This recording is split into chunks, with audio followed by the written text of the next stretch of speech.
High hello student, hello everyone, welcome again in Banga Pathshala. তো student, আমরা হচ্ছে এবিডিএ টেস্ট পেপার থেকে 2023-24 হচ্ছে ফিজিক্যাল সায়েন্সের যে পার্ট ছিল সেগুলো আমরা ওয়ান বাই ওয়ান করছিলাম। তো আজকের আমরা হচ্ছে পেজ নম্বর 138 থেকে হচ্ছে স্টার্ট করব, ঠিক আছে? তো স্টুডেন্ট দেখো, আমরা অ্যাকচুয়ালি হচ্ছে বিভাগ কতে আমাদের এমসিকিউ থাকে, তো সেই জন্য আমরা ফার্স্টে যেগুলো করবো সেগুলো হচ্ছে এমসিকিউ, ঠিক আছে? তো চলো লেট না করে শুরু করা যাক।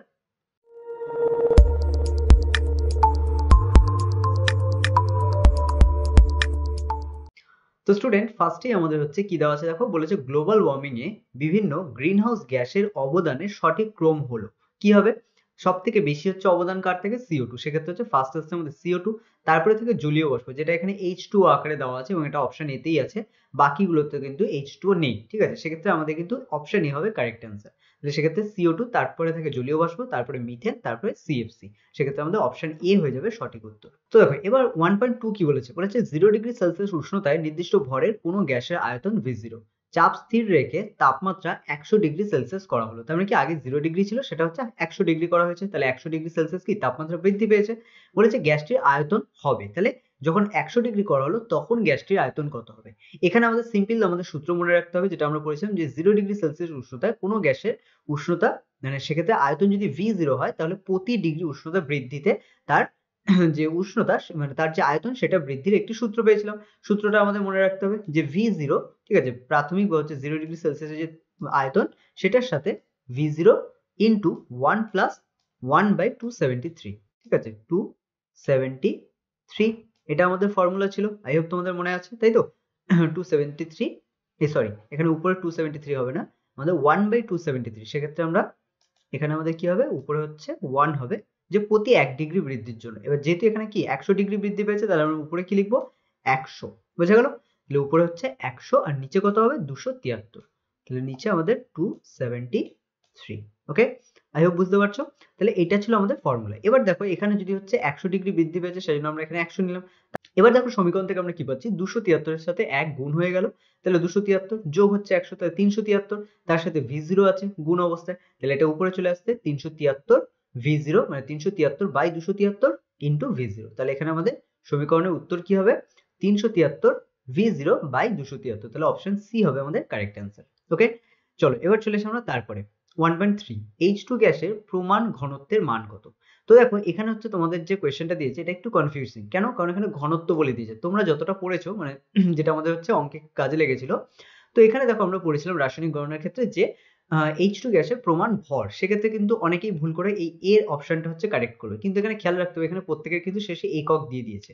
তো দেখো সেক্ষেত্রে আমরা ঘনত্বের একক জানি গ্রাম পার লিটার। তো এবার দেখো আমরা হচ্ছে ভর কত থাকে, ভর হচ্ছে 0.089, কিন্তু যেহেতু একক হচ্ছে এখানে গ্রাম আছে আর এখানে হচ্ছে গ্রাম পার লিটার আছে, তাহলে এটা হচ্ছে আমাদের ঘনত্বের মান হবে। বুঝা গেল? তাহলে H2 গ্যাসের ক্ষেত্রে বা হাইড্রোজেন গ্যাসের ক্ষেত্রে আমাদের ঘনত্ব, প্রমাণ ঘনত্বের মান কত হবে? 0.089 গ্রাম পার লিটার। ওকে, চলে আসি আমরা তারপরে কি বলেছে, নিচের কোনটির তাপ পরিবাহিতা সব থেকে বেশি? তামা, লোহা, রূপা আর কাঁচ।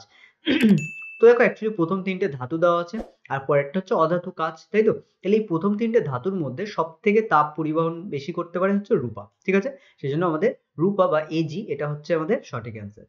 তারপরে হচ্ছে ENT চিকিৎসকরা নাক, কান, গলার ভিতরের অংশ দেখার জন্য ব্যবহার করেন অবতল লেন্স, উত্তল দর্পণ, অবতল দর্পণ, উত্তল লেন্স। তো দেখো আমরা ENT চিকিৎসকরা ব্যবহার করে হচ্ছে অবতল দর্পণ, এটা আমরা পড়েছি, তাই তো? যে আয়নাটা ব্যবহার করে সেটা কি? অবতল দর্পণ। তাহলে এটা হচ্ছে আমাদের সি হচ্ছে কারেক্ট অ্যান্সার।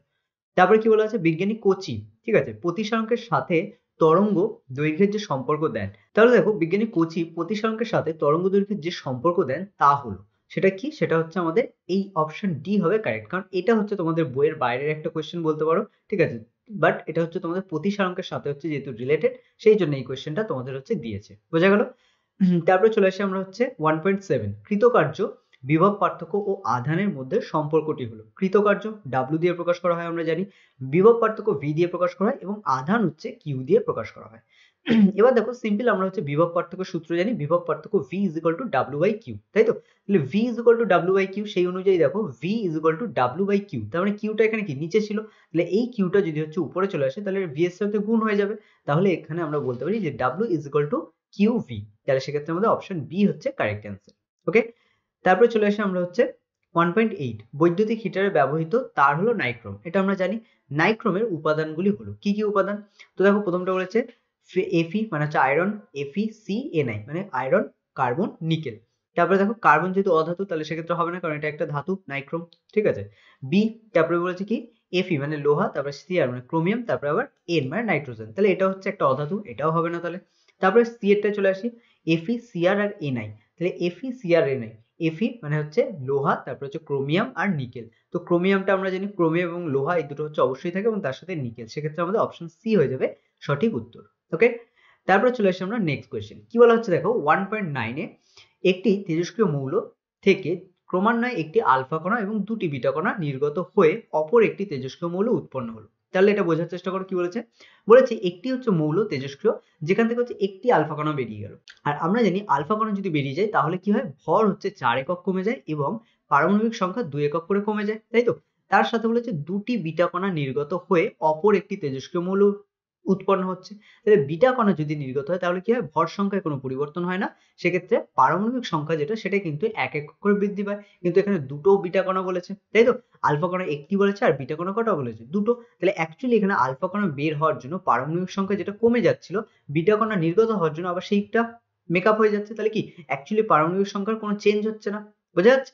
তাহলে দেখো এদের কি পারমাণবিক সংখ্যা একই থাকছে। আর আমরা জানি হচ্ছে যখন কোনো দুটি মৌলের পারমাণবিক সংখ্যা একই থাকে তখন তাদেরকে কি বলা হয়, আইসোটোপ। সেক্ষেত্রে আমাদের এখানে অপশন এ হয়ে যাবে কারেক্ট অ্যান্সার। তাহলে আমাদের এখানে কি হবে, আইসোটোপ হবে। এম আর এন এর মধ্যে সম্পর্ক কি, আইসোটোপের, বোঝা গেল। তারপরে স্টুডেন্ট আমরা চলে আসি পরের কোয়েশ্চেন, বলেছে IUPAC, ঠিক আছে, বা IUPAC প্রস্তাবিত দীর্ঘ পর্যায় সারণীতে দ্বিতীয় হর্ষ পর্যায়ে অবস্থিত দ্বিতীয় মৌলটি হলো। তাহলে দেখো প্রথম পর্যায়ে যেখানে আমরা জানি হাইড্রোজেন আর হিলিয়াম থাকে, একদম প্রথমে হাইড্রোজেন তারপরে হিলিয়াম, এটা হচ্ছে কি অতি হর্ষ পর্যায়। কিন্তু এখানে আমাদের পর্যায় কোনটা বলেছে, দ্বিতীয় হর্ষ পর্যায়। তাহলে দেখো প্রথমে আমরা জানি হচ্ছে অতি হর্ষ পর্যায় থাকে, তাই তো। তারপরে থাকে হচ্ছে হর্ষ পর্যায়, প্রথম হর্ষ, তারপরে থাকে দ্বিতীয় হর্ষ। তার মানে অ্যাকচুয়ালি 3 নম্বর পর্যায়কে বলা হচ্ছে, তাই তো। এবার দেখো 3 নম্বর পর্যায় হচ্ছে প্রথম একদম উপরে দেখো হাইড্রোজেন থেকে শুরু হয়, তাই তো। হাইড্রোজেন, তার নিচে কি থাকে, হাইড্রোজেনে 1 থাকে, তার নিচে হচ্ছে লিথিয়াম থাকে 2 নম্বর পর্যায়ে, আর 3 নম্বরে কি থাকে, সোডিয়াম থাকে, তাই তো। 3 নম্বর পর্যায়ে কি থাকে আমাদের, সোডিয়াম। তাহলে দেখো অ্যাকচুয়ালি আমাদের 3 নম্বর পর্যায়ের প্রথম মৌলটি হলো সোডিয়াম, কিন্তু দ্বিতীয় মৌলটি কি, সোডিয়ামের পরে হচ্ছে মানে সোডিয়াম 11, তাহলে হচ্ছে পরে দ্বিতীয় যে মৌল সেটা কি 12 পারমাণবিক সংখ্যা, তাহলে সেটা কি ম্যাগনেসিয়াম, তাই তো। আমরা প্রত্যেকেই জানি যে হচ্ছে ম্যাগনেসিয়াম। তাহলে সেক্ষেত্রে আমাদের তৃতীয় যে পর্যায়, ঠিক আছে, এখানে অ্যাকচুয়ালি বলেছে কি দ্বিতীয় হর্ষ পর্যায়। দ্বিতীয় হর্ষ পর্যায় মানে কিন্তু হচ্ছে দ্বিতীয় পর্যায় সারণীর কথা, মানে পর্যায় সারণীর দ্বিতীয় পর্যায় নয় কিন্তু, সেটা কিন্তু তৃতীয় পর্যায়। ওকে, তো এটা ভালো করে খেয়াল রাখতে হবে, এই জায়গাটাই কিন্তু অনেকে হচ্ছে মিস করে, ওই জন্য এই জায়গাটা তোমাদের মিস করলে চলবে না। ওকে, সো দেখো এখানে দ্বিতীয় হর্ষ পর্যায় বলেছে, তাহলে দ্বিতীয় হর্ষ পর্যায়ের দ্বিতীয় যে মৌল, ঠিক আছে, কোন কোন মৌলটার কথা বলেছে, দ্বিতীয়। তাই দ্বিতীয় মৌলটি কি হবে, Mg। চলো চলে আসি আমরা নেক্সট কোয়েশ্চেনে। বলেছে নিম্নলিখিত কোন যৌগটির স্বতন্ত্র কোনো অস্তিত্ব নেই। নিম্নলিখিত যে কটা যৌগ আছে তার মধ্যে কোনটির স্বতন্ত্র কোনো অস্তিত্ব নেই। তার মানে অ্যাকচুয়ালি কি, স্বতন্ত্র বলতে অ্যাকচুয়ালি এটাই, এগুলো কি প্রত্যেকটা যৌগ, যেরকম NaCl, LiH, NaF, এগুলো দেখো প্রত্যেকটাই কিন্তু যৌগ। সেক্ষেত্রে প্রত্যেকটা যৌগ স্বতন্ত্র অস্তিত্ব বলতে এটাই বোঝায় যে প্রত্যেকটা যে যৌগ আছে সেগুলো হচ্ছে একা একা, মানে এক অণু হচ্ছে তুমি NaCl, এক অণু LiH বা এক অণু NaF, এইভাবে কিন্তু তুমি কোনোটাকে পাবে না। অ্যাকচুয়ালি দেখো এদেরকে তাহলে তুমি কিভাবে পাবে, এরা অ্যাকচুয়ালি প্রত্যেকটাই যেহেতু আয়নীয় যৌগ সেই জন্য এরা একসাথে হচ্ছে যুক্ত হয়ে একটা বলয় আকারে বা হচ্ছে বিভিন্ন জ্যামিতিক আকারে হচ্ছে এরা অবস্থান করে। সেই ক্ষেত্রে আমাদের এদের স্বতন্ত্র কোনো অস্তিত্ব নেই। তাহলে তিনটেই যেহেতু হচ্ছে আমাদের তড়িৎযোজী যৌগ বা আয়নীয় যৌগ, সেক্ষেত্রে এদের সবকটারই কি স্বতন্ত্র কোনো অস্তিত্ব নেই। তাহলে আমাদের অ্যান্সার কি হবে, অপশন ডি, যে সবকটা। ঠিক আছে, চলে আসি তারপরে, নিম্নলিখিত বিবৃতিগুলির মধ্যে কোনগুলি ধাতব পরিবাহীর ক্ষেত্রে সত্য বা প্রযোজ্য। ধাতব পরিবাহী, ধাতব মানে কি, সেটা পরিবহনে সক্ষম, তাই তো। তাপ এবং তড়িতে সুপরিবাহী হয় ধাতু, সেক্ষেত্রে ধাতব পরিবাহীর ক্ষেত্রে সত্য বলেছে। তাহলে দেখি কোনগুলো হচ্ছে সত্য। ফার্স্ট বলেছে তড়িৎ পরিবহনে ধাতব পরিবাহীর কোনো রাসায়নিক পরিবর্তন হয় না, এটা সত্য। তড়িৎ পরিবহন করে কিন্তু এর কোনো পরিবর্তন হয় না, যেমন থাকে তেমনই। তড়িৎ পরিবহন করে করে অ্যাকচুয়ালি মুক্ত ইলেকট্রন। তো তড়িৎ পরিবহন করে কারা, মুক্ত ইলেকট্রন গুলো হচ্ছে তড়িৎ পরিবহন করে, এটাও ঠিক। কারণ হচ্ছে অ্যাকচুয়ালি ধাতুর উপরে যে মানে ধাতব পাতের উপরে যে মুক্ত ইলেকট্রন থাকে সেগুলোই তড়িৎ পরিবহন করে।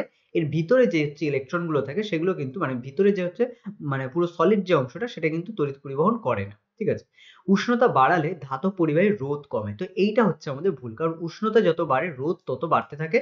ঠিক আছে, এটা হচ্ছে মাথায় রাখতে হবে, কারণ আমাদের সেই জুলের সূত্র থেকে এটা মাথায় রাখতে হবে। 4 নম্বর কি বলেছে, ধাতব পরিবাহী কঠিন বা তরল হতে পারে। ধাতব পরিবাহী যেটা সেটা কঠিনও হতে পারে, তরলও হতে পারে। কারণ তরল একটি হচ্ছে ধাতব, মানে ধাতু কি আমাদের হচ্ছে পারদ, সেক্ষেত্রে আমরা ধাতব পরিবাহী, কিন্তু কঠিন সবসময় যে হয় তার কোনো মানে নেই, এটা হচ্ছে তরলও হতে পারে। কারণ এখানে আমাদের পারদও কিন্তু হচ্ছে ধাতু হিসেবে কাজ করে এবং এটাও কিন্তু তড়িতের সুপরিবাহী। তাহলে অ্যাকচুয়ালি আমাদের পয়েন্ট কোনগুলো হলো, 1, 2 আর 4, কোন পয়েন্টে আছে, সি তে আছে 1 2 আর 4, তাহলে এটা হচ্ছে আমাদের সঠিক উত্তর। ওকে, এবার বলেছে ক্রিপ যন্ত্রে প্রস্তুত করা হয় যে গ্যাসটি তা হলো। ক্রিপ যন্ত্রে প্রস্তুত করা, এই কোশ্চেনটা আমরা আগেও পেয়েছি, তাই তো? তো দেখো এখানে হচ্ছে CO2, H2S এবং H2, ঠিক আছে? তো সবকটা গ্যাসই কিন্তু হচ্ছে ক্রিপ যন্ত্রে প্রস্তুত করা যায়, তাহলে এখানে আমাদের অপশন ডি হবে কারেক্ট অ্যান্সার। এবার বলেছে অ্যামালগামের ক্ষেত্রে সর্বদাই একটি উপাদান হবে। দেখো আমরা পড়েছিলাম যে অ্যামালগাম অ্যাকচুয়ালি কি? অ্যামালগাম হচ্ছে যে কোনো সংকর ধাতু যার মধ্যে পারদ হচ্ছে অধিকাংশ পরিমাণে আছে, সেগুলোকে প্রত্যেকটাকেই বলা হয় অ্যামালগাম, তাই তো? তাহলে এক্ষেত্রে আমাদের হচ্ছে বলেছে সর্বদাই একটি ধাতু হচ্ছে থাকতে হবে অ্যামালগামের মধ্যে, সেটা কি? সেটা হচ্ছে Hg বা হচ্ছে পারদ বা মার্কারি। ওকে, চলে এসে আমরা নেক্সট কোশ্চেনে, কি বলা হয়েছে? দেখো বলেছে অ্যালকাইন যৌগে H পরমাণুর সংখ্যা হবে, অ্যালকাইন যৌগে H পরমাণুর সংখ্যা হবে কতগুলো? এখানে n কিন্তু 3 বলে দিয়েছে, ঠিক আছে? এখানে খেয়াল করো অ্যালকাইন যৌগের হচ্ছে স্থূল সংকেত কি ছিল? অ্যালকাইন ছিল, অ্যালকাইন বলা হচ্ছে, তাই তো? তাহলে শেষে কি আছে? আইন আছে, তার মানে কি আমাদের স্থূল সংকেত হচ্ছে CnH2n -2, ঠিক আছে? H2n মাইনাস কি হবে 2। তাহলে অ্যাকচুয়ালি দেখো এখানে আমাদের CnH2n -2, এখানে হচ্ছে n সমান কত বলেছে? 3 বলে দিয়েছে, তাহলে C এর জায়গায় n। এবার হাইড্রোজেন সংখ্যা আমাদের জিজ্ঞেস করেছে, তাহলে এখানে আমরা বসাই, তাহলে 3 দুগুণে 6 হচ্ছে, সেখান থেকে দুটো হাইড্রোজেন মানে 2 বাদ হচ্ছে, তাহলে অ্যাকচুয়ালি কি 4, তাহলে CH4 হবে, তাই তো? তাহলে হাইড্রোজেন কটা হচ্ছে? 4টে, তাহলে এখানে অপশন সি হবে আমাদের সঠিক উত্তর। বোঝা গেল? চলো চলে আসি নেক্সট কোয়েশ্চেন। বলেছে CnH2n+2 সংকেতযুক্ত একটি জৈব গ্রিনহাউস গ্যাসের নাম লেখো। তাহলে CnH2n সংকেতযুক্ত একটি জৈব গ্রিনহাউস গ্যাসের নাম।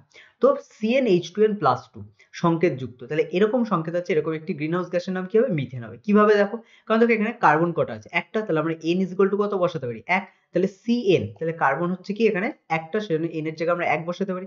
তারপরে দেখো এখানে H2n+2 আছে, তাহলে এখানে n এর জায়গায় যদি 1 বসাই, তাহলে 1 1 কে সরি 2 1 কে 2, তার সাথে আরো 2 যোগ হচ্ছে, তাহলে 2 2 4, তাহলে অ্যাকচুয়ালি হচ্ছে CH4 আসছে, তাই তো? তাহলে এই ক্ষেত্রে আমাদের যৌগটি কি হচ্ছে, মানে গ্রিনহাউস গ্যাসটির নাম কি? মিথেন। ওকে, নাও স্টুডেন্ট এবার চলে আসি আমরা 2.2, কি বলেছে দেখো? সুইট গ্যাস কি? তো সুইট গ্যাস কি? বেসিক্যালি এটা আমরা পড়েছিলাম, সুইট গ্যাস হচ্ছে মিথেনকে বলা হয় হচ্ছে সুইট গ্যাস। ওকে, তো এখানে হচ্ছে আমাদের মিথেন হচ্ছে সুইট গ্যাস নামে হচ্ছে পরিচিত।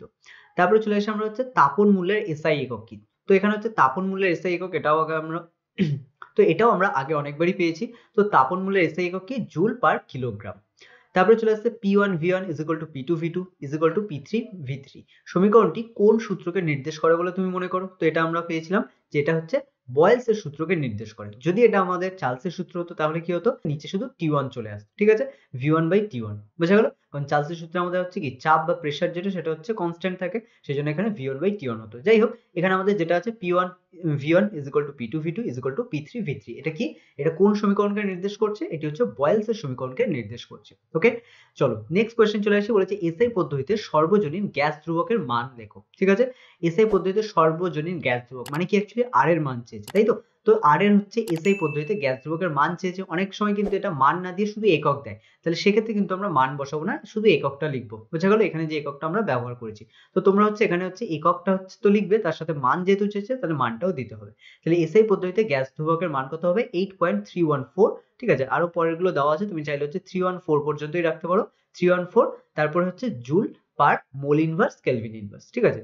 তো সেক্ষেত্রে যেহেতু পার বলছি, তাহলে মোল কেলভিন বলতে পারো, আর যদি হচ্ছে জুলের পরে পার সাইনটা না দাও, তাহলে কিন্তু ডট দিয়ে আমরা হচ্ছে মোল ইনভার্স মাথায় হচ্ছে -1, আবার কেলভিনের মাথায় -1 দিয়ে কেলভিন ইনভার্স এইভাবে হচ্ছে লিখতে পারি। ওকে, তো এটি হচ্ছে কি আমাদের, এটি হচ্ছে সর্বজনীন গ্যাস ধ্রুবকের এসআই পদ্ধতিতে মান, ঠিক আছে? এবার বলেছে দ্বিধাতব পাতের একটি ব্যবহার লেখো। দ্বিধাতব পাত কি? দেখো আমরা হচ্ছে তাপের চ্যাপ্টারে পড়েছিলাম যে এখানে হচ্ছে দুটো পাতকে যদি হচ্ছে পাশাপাশি রাখা হয়, দুটো ভিন্ন ধাতুর পাত, সেক্ষেত্রে তাদের মধ্যে হচ্ছে যদি উষ্ণতা সরবরাহ মানে হচ্ছে তাপ যদি দেওয়া হয়, তাহলে কিন্তু তাদের মধ্যে যে বৃদ্ধি সেটা কিন্তু দুরকম ভাবে হবে। আর সেক্ষেত্রে কিন্তু হচ্ছে যে দুরকম ভাবে তাপের যে বৃদ্ধি হবে, এই দুরকম ভাবে তাপ বৃদ্ধির ফলে মানে তাপ দেওয়ার ফলে কিন্তু হচ্ছে দুটো ধাতুর যেহেতু দুরকম বৃদ্ধি হবে, তার ফলে কোনোটা হচ্ছে ভিতরের দিকে বেশি হচ্ছে বেন্ড করবে, কোনোটা কম বেন্ড করবে। ওকে, তো এগুলো হচ্ছে আমরা দেখেছিলাম। তাহলে দেখো দ্বিধাতব পাতের একটি গুরুত্বপূর্ণ ব্যবহার হলো কি, মানে কোথায় ব্যবহার করে? এটা থার্মোস্ট্যান্ড তৈরিতে ব্যবহার করা হয়। থার্মোস্ট্যান্ড হলো কি? এটি হচ্ছে এমন একটি যন্ত্র যা নির্দিষ্ট তাপমাত্রায় স্বয়ংক্রিয়ভাবে বিদ্যুৎ সংযোগ এবং হচ্ছে সংযোগ বিচ্ছিন্ন, ঠিক আছে? দুটোই করে। এবার দেখো এটা হচ্ছে বাস্তব লাইফে আমাদের কোথায় ব্যবহার হয়? এটা অ্যাকচুয়ালি আমাদের হচ্ছে বাস্তব জীবনে কোথায় ব্যবহার হয়? এটা হচ্ছে বিভিন্ন ধরনের হচ্ছে তোমার ফায়ার অ্যালার্ম হিসেবে ব্যবহার হয়। এছাড়া হচ্ছে বিভিন্ন দুর্ঘটনার হাত থেকে বাঁচার জন্য বিভিন্ন ধরনের হচ্ছে অ্যালার্ম হিসেবে এই ধরনের হচ্ছে মানে দ্বিধাতব পাত ব্যবহার করা হয়। বুঝা গেল? তারপরে চলে আসি আমরা হচ্ছে নেক্সট কোয়েশ্চেন। বলেছে তরলের আয়তন প্রসারণ গুণাঙ্ক 3 প্রকার। তো এটা হচ্ছে মিথ্যে। কেন? কারণ অ্যাকচুয়ালি হচ্ছে দেখো তরলের ক্ষেত্রে আমরা কটা জিনিস পাচ্ছি? দেখো 3 প্রকার হলে তখন হচ্ছে তার জন্য দৈর্ঘ্য, ক্ষেত্র এবং হচ্ছে আয়তন, 3টে জিনিস দরকার। তো তরলের সেক্ষেত্রে আয়তন প্রসারণ গুণাঙ্ক হচ্ছে 2 প্রকার, এক হচ্ছে প্রকৃত আর 2 হচ্ছে আমাদের আপাত। ঠিক আছে, সেই জন্য এটা হচ্ছে মিথ্যে হবে। নেক্সট কোয়েশ্চেনে চলে আসি, বলেছে একটি অবতল দর্পণের ফোকাস দৈর্ঘ্য কত হবে যদি তার বক্রতা ব্যাসার্ধ হচ্ছে 21 সেন্টিমিটার হয়। এবার দেখো সিম্পল আমরা একটা ফর্মুলা পেয়েছিলাম 2f ইজ ইকুয়াল টু হচ্ছে আমাদের r। ঠিক আছে, r মানে কি অ্যাকচুয়ালি ব্যাসার্ধ। তাহলে হচ্ছে আমরা যদি কোনো হচ্ছে গোলীয় দর্পণ নিই, তার যেটা ব্যাসার্ধ তার সাথে তার ফোকাস দৈর্ঘ্যের দ্বিগুণের সমান হয়। বোঝা গেল? তার মানে এটা কি বক্রতা ব্যাসার্ধ বলেছে, বক্রতা ব্যাসার্ধ মানেই হচ্ছে অ্যাকচুয়ালি আমাদের 8 21 বলেছে। তাহলে অ্যাকচুয়ালি f যদি আমাদের বের করতে হয়, ফোকাস দৈর্ঘ্য এখানে যেটা বলেছে আমাদের বের করতে, তাহলে f যদি বের করতে হয় এই 2টাকে কি আমাদের এপারে এনে ভাগ করে দিতে হবে, তাই তো? এপারে গুণ আছে মানে এপারে ভাগ হয়ে যাবে। তাহলে এখানে 21/2 হয়ে যাবে। তাহলে 21 কে 2 দিয়ে ভাগ করলে কত হবে? 10.5 সেন্টিমিটার। বোঝা গেল? তাহলে এটা হচ্ছে আমাদের কত? 10.5 সেন্টিমিটার। চলে আসো নেক্সট কোয়েশ্চেন, বলেছে কমলা ও নীল বর্ণের আলোর মধ্যে কোনটি তরঙ্গ দৈর্ঘ্য বেশি? তো এটা খেয়াল রাখতে হবে, তরঙ্গ দৈর্ঘ্য বলেছে। তাহলে দেখো অ্যাকচুয়ালি তরঙ্গ দৈর্ঘ্য কি? আমরা বলেছিলাম তরঙ্গ দৈর্ঘ্য হচ্ছে এরকম একটা দৈর্ঘ্য, তাই তো? এই দৈর্ঘ্যটাকে বলা হয় তরঙ্গ দৈর্ঘ্য। এবার এটা হচ্ছে এরকম দূরে দূরে হলে তাহলে কি এই মাঝের যে দৈর্ঘ্যটা তুমি দেখতে পাচ্ছ এটা কি? এইটাকে বলা হচ্ছে তরঙ্গ দৈর্ঘ্য, মানে দুটো তরঙ্গের মাঝের যে দৈর্ঘ্য। বোঝা গেল? তাহলে এটা হচ্ছে কোন বর্ণের আলোর ক্ষেত্রে হচ্ছে বেশি হবে? এখানে অবশ্যই হচ্ছে কমলা বর্ণের আলোর ক্ষেত্রে হচ্ছে নীল বর্ণের আলোর চেয়ে তরঙ্গ দৈর্ঘ্য বেশি হবে। ঠিক আছে, এটা খেয়াল রাখতে হবে। এবং আমরা যে ভিপজি রয় পড়েছিলাম বা হচ্ছে আমাদের বেনিয়া সহকলা, তার মধ্যে লালের বর্ণ মানে লালের হচ্ছে আমাদের তরঙ্গ দৈর্ঘ্য সব থেকে বেশি আর সবুজের তরঙ্গ দৈর্ঘ্য হচ্ছে সব থেকে কম। ঠিক আছে, এখানে বেনিয়া সহকলা ছিল। ঠিক আছে, তো বে থেকে যে বেগুনি শুরু হচ্ছে, সরি সবুজ নয় এক্ষেত্রে বেগুনি, তাহলে বেগুনি যেটা শুরু হচ্ছে তার তরঙ্গ দৈর্ঘ্য সব থেকে কম। বোঝা গেল? কেন তরঙ্গ দৈর্ঘ্য কম? কারণ হচ্ছে তরঙ্গ দৈর্ঘ্য কম কারণ হচ্ছে কম্পাঙ্ক বেশি, সেই কারণে। আর কম্পাঙ্ক কি? যখন এই যে কম্পাঙ্ক যেটা তোমরা দেখছো এটা যখন খুব কাছাকাছি হবে তখন এটাকে বলা হয় কম্পাঙ্ক বেশি। ঠিক আছে, আর কম্পাঙ্ক যদি বেশি হয় তখন সেক্ষেত্রে কি হয়? তরঙ্গ দৈর্ঘ্য কম হয়। এটাকে দেখলেই বুঝতে পারছো দুটো কম্পনের মাঝের যে দৈর্ঘ্য সেটা কি কম। তার মানে কি এখানে তরঙ্গ দৈর্ঘ্য হচ্ছে কি কম, কিন্তু হচ্ছে কম্পাঙ্ক দেখো এইটুখানির মধ্যে হচ্ছে কতটা আছে, অনেকগুলো দেখতে পাচ্ছ, তাই তো? তো এটাই হচ্ছে ব্যাপার। তারপরে চলে আসি আমরা হচ্ছে পরের কোশ্চেনে। কি বলেছে? কত পরিমাণ তড়িৎ সিলভার নাইট্রেট দ্রবণে চালনা করলে ক্যাথোডে 0.001118 গ্রাম সিলভার জমা হবে? তো এটা দেখো অ্যাকচুয়ালি কত পরিমাণ তড়িৎ কত সময় ধরে দিচ্ছে তার উপর ডিপেন্ড করে। ঠিক আছে, তো এই কোশ্চেনে একটু হচ্ছে মিস আছে। তো এখানে যদি আমরা ধরেও নিই হচ্ছে এখানে সময় হচ্ছে 1 সেকেন্ড, সেক্ষেত্রে কি হবে? 1 কুলম্ব পরিমাণ আধান হচ্ছে সিলভার নাইট্রেট দ্রবণে চালনা করলে তবে ক্যাথোডে হচ্ছে 0.001118 গ্রাম সিলভার জমা হবে। বোঝা গেল? এবার বলেছে মো কোন ভৌত রাশিকে নির্দেশ করে? তো মো হচ্ছে আমাদের অ্যাকচুয়ালি পরিবাহিতার এসআই একক, তো সেক্ষেত্রে এটা পরিবাহিতাকে নির্দেশ করে। বোঝা গেল? তারপর আছে কার্বন ডেটিং একটি পদ্ধতি, এটা হচ্ছে একটা পদ্ধতি। ঠিক আছে, কি করা হয়? এটি মূলত কোন ধরনের কাজে ব্যবহার করে? তো এটি মূলত কি করা হয়? কার্বন ডেটিং এর মাধ্যমে হচ্ছে বিভিন্ন জীবাশ্ম বা হচ্ছে মাটির নিচে পাওয়া হচ্ছে বিভিন্ন ধরনের হচ্ছে মানে জিনিসে। ঠিক আছে, জীবাশ্মই যে মাটির নিচে পাওয়া যাবে এমন কোনো কথা নেই, জীবাশ্ম তার সাথে সাথে বিভিন্ন ধরনের হচ্ছে পুরনো কোনো জিনিস বা হচ্ছে তোমার বিভিন্ন জীবজন্তুর হাড় পাওয়া গেলে এইগুলো, এগুলো সব অ্যাকচুয়ালি কার্বন ডেটিং পদ্ধতিতে এগুলোর বয়স কত সেটা হচ্ছে নির্ধারণ করা হয়। ঠিক আছে, আর নামটার মধ্যে দেখো, নামের মধ্যেই কিন্তু অ্যাকচুয়ালি দেওয়া আছে কার্বন ডেটিং। ডেটিং মানে কি? ডেট বের করা। আর কার্বন মানে কি? কার্বনের একটা তোমার মৌলের সাহায্যে, অ্যাকচুয়ালি কি আমাদের যত হচ্ছে জৈব উপাদান আছে প্রত্যেকের মধ্যেই কার্বন উপস্থিত।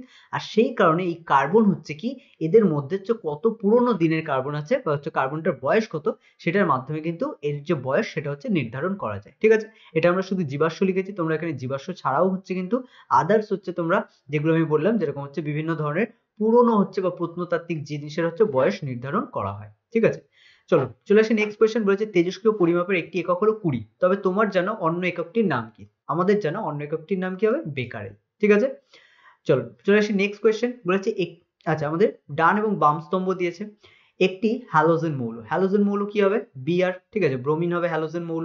তারপরে আসছে আমাদের জার্মান সিলভারে থাকে, জার্মান সিলভারে কি থাকে অ্যাকচুয়ালি? জার্মান সিলভারে আমাদের হচ্ছে জেডেন থাকে, জার্মান সিলভারে জিঙ্ক থাকে। ওকে, চ্যালকোসাইট, চ্যালকোসাইট হচ্ছে কার আকরিক? সিইউ এর হচ্ছে আকরিক। আর থার্মিট মিশ্রণে কি পাওয়া যায় মানে কি দেওয়া থাকে? অ্যালুমিনিয়াম থাকে। ঠিক আছে, তো এই হচ্ছে আমাদের নিচে হচ্ছে উত্তর করে দেওয়া আছে, এটা হচ্ছে তোমরা পজ করে দেখতে পারো।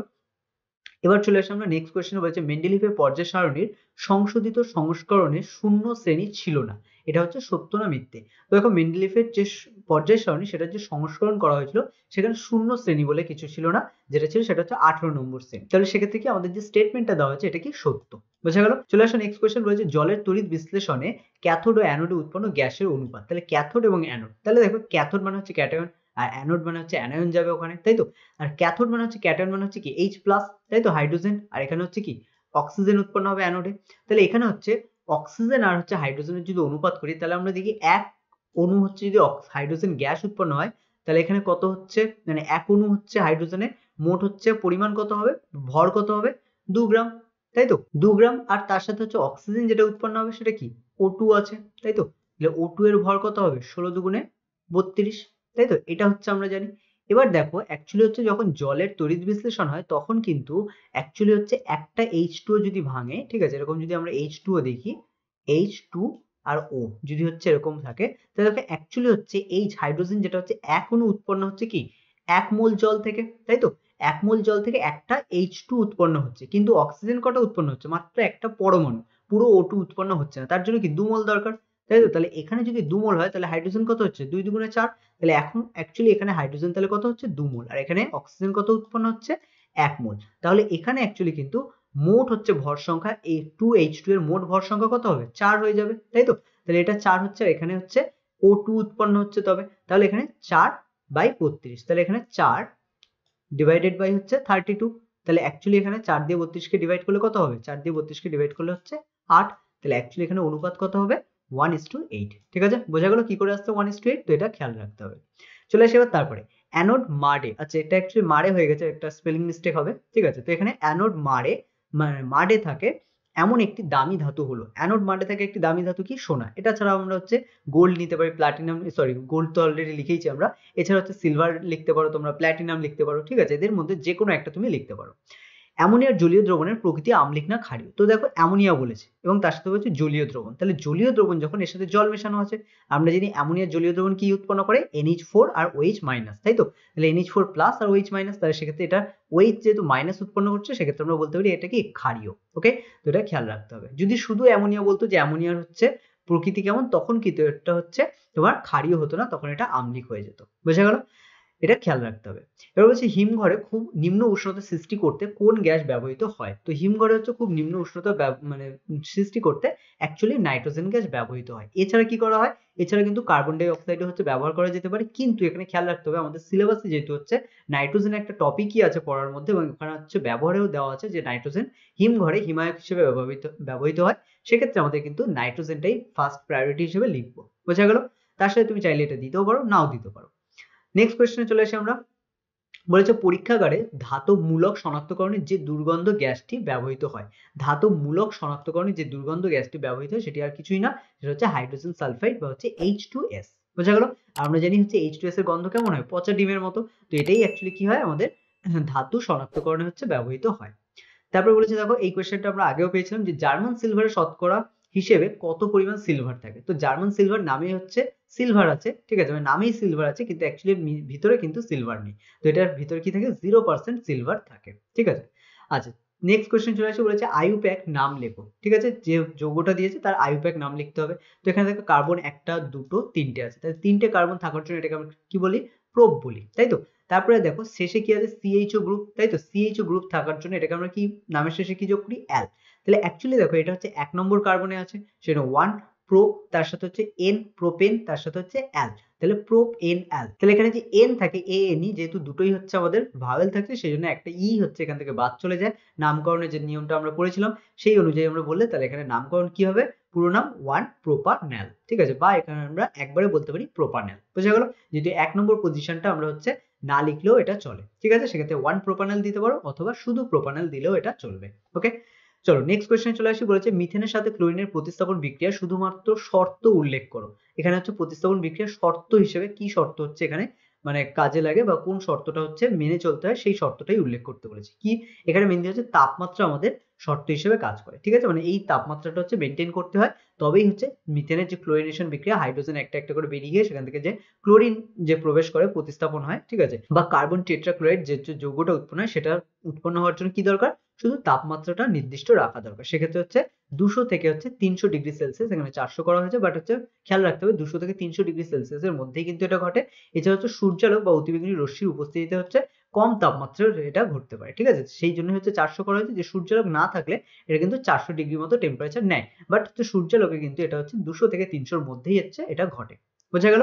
চলে আসি নেক্সট কোয়েশ্চেন, বলেছে একটি প্রাকৃতিক জৈব ভঙ্গুর পলিমারের নাম লেখো। প্রাকৃতিক জৈব ভঙ্গুর বলেছে, ওকে, প্রকৃতিতে যেগুলো পাওয়া যায় তাদের মধ্যেই। তাহলে প্রকৃতিতে পাওয়া যায় যেগুলো জৈব ভঙ্গুর, যেগুলো হচ্ছে যেগুলো হচ্ছে অ্যাকচুয়ালি বিভিন্ন ধরনের মিথজীবী ব্যাকটেরিয়ার ফলে হচ্ছে মাটিতে খুব ইজিলি মিশে যায়। কি হবে এটা? এটা হবে অ্যাকচুয়ালি হচ্ছে কাগজ, রক্ত, খড় এগুলো। যদি বলতো একটি হচ্ছে জৈব ভঙ্গুর পলিমারের নাম, ঠিক আছে, আচ্ছা এখানে পলিমারও দিয়েছে, সেক্ষেত্রে এখানে আমরা সেলুলোজও লিখতে পারি। বোঝা গেল? কারণ সেলুলোজ এক ধরনের হচ্ছে পলিমার, যেটা হচ্ছে সহজে, মানে অ্যাকচুয়ালি পলিমার এটা কোথায় পাওয়া যায়? এটা হচ্ছে বিভিন্ন ধরনের হচ্ছে যে উদ্ভিদ, তাদের মধ্যে হচ্ছে পাওয়া যায় সেলুলোজ। তো সেই সেলুলোজ অ্যাকচুয়ালি কিন্তু এক ধরনের জৈব ভঙ্গুর প্রাকৃতিক। বোঝা গেল? তো এটাই হচ্ছে, খেয়াল রাখো, ঠিক আছে? তাহলে কাগজ, রক্ত, তার সাথে আমরা কি রাখতে পারি? সেলুলোজ রাখতে পারি। ওকে, তো স্টুডেন্ট আই হোপ প্রত্যেকটা তোমরা বুঝতে পেরেছো, কোথাও কোনো সমস্যা নেই। যদি কোথাও কোনো সমস্যা থাকে অবশ্যই কমেন্ট করে জানাচ্ছ। আর প্রত্যেকটা অ্যান্সার আমরা যেভাবে বললাম সেইভাবেই হচ্ছে অ্যান্সার গুলো হচ্ছে মাথায় রেখো। কোথাও কোনো সমস্যা হলে বা কোথাও কোনো টপিকেও যদি তুমি বুঝতে অসুবিধা হয় তাহলে অবশ্যই হচ্ছে কমেন্ট করে জানাও, ঠিক আছে? তো নাও স্টুডেন্ট, আজকে ক্লাস আমরা এখানেই শেষ করবো। দেখা হচ্ছে আবার পরের ক্লাসে। ততক্ষণ প্রত্যেকে ভালো থেকো, ভালো করে পড়াশোনা করো, আর অবশ্যই অন্য কোনো হচ্ছে সমস্যা হলে অবশ্যই জানাবে। ওকে।